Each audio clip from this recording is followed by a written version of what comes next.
Hi everyone, welcome back to another video from Wake&Tech. Today in this video, I'm going to show you how to enable developer mode on Discord application using your smartphone. If you want to access your user IDs, channel IDs, or build bots, you must enable developer mode on Discord. So first of all, open up the Discord app on your mobile device and log into your account.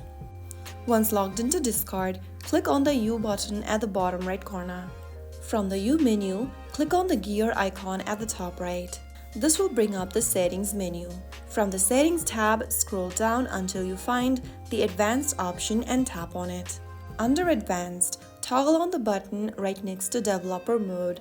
Soon after you do that, Developer Mode lets you copy your Discord user IDs, create or manage Discord bots, and use advanced tools and features for moderation or automation.